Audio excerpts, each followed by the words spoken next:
So, this has always been kind of a goal of mine, a dream, really.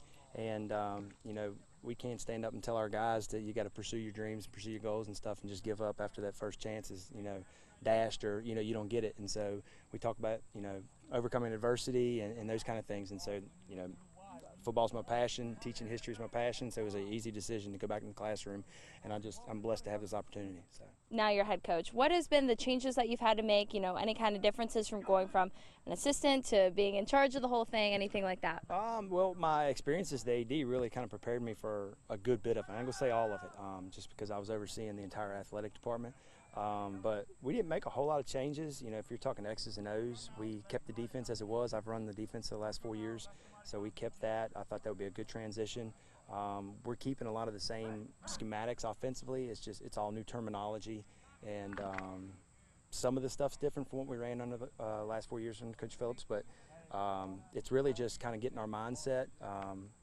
We had a really good experience, under Coach Phillips, and we had 2 good seasons out of 4, and we're hoping to kind of build on that. He left us in a good place, and I'm just kind of trying to carry on that tradition and keep it a tradition here at James River High School. So. Right, and last season was the first winning season since 2015 when he first came in. Yep. And then you guys had a 8-2 and then lose Yes. in the playoffs. What is the difference that's going to have to be made to push over those little humps where you guys are succeeding so well but just can't finish in the very last bit? We got to continue to do the little things. We kind of preach every single day. You're going to want to know. So we got to focus on this rep, focus on this practice, the next practice, this game, and then the little things take care of the big things. And so that's been kind of our focus. It's coach cliche. Every football coach, every basketball coach, every baseball coach talks about doing the little things. We've just had an aggressive mindset in attacking those things, not allowing any excuses. We've talked about since day one, since I got the job. We're not accepting excuses for anything.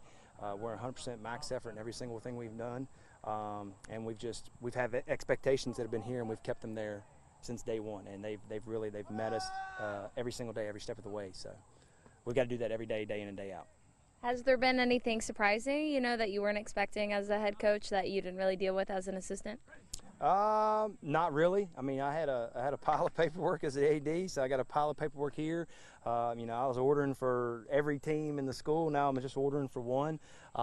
As far as the football standpoint, the guys have just really surprised me how they've stepped up. We haven't had any complaining, and they may have been spoken to one time, and they really have embraced everything, the no excuses, the family first, the team first, the selfless play, every single thing.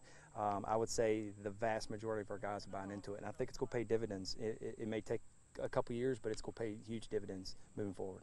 Do you think it makes a difference with chemistry, that they know you and you came in, you're not a stranger, they know how you coach, they know the kind of person you are? Yes, there's that old saying, the devil you know versus the devil you don't know. So obviously, especially the guys that played defense, they were very comfortable with me. I've had a lot of positive feedback from the guys, but we have a really, really tight senior class, and that plays a huge role. 4 years ago when Coach Phillips took over, we had a big senior class, and of course we went 8-3, hosted our first home playoff game in school history.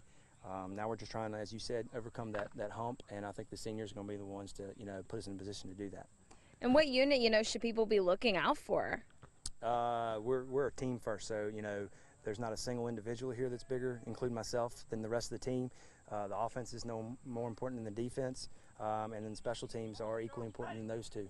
And so we're, kind of teaching the mentality that, you're working to get reps on all 3 sides of the ball, and you have to earn everything you get. Nothing's given to you.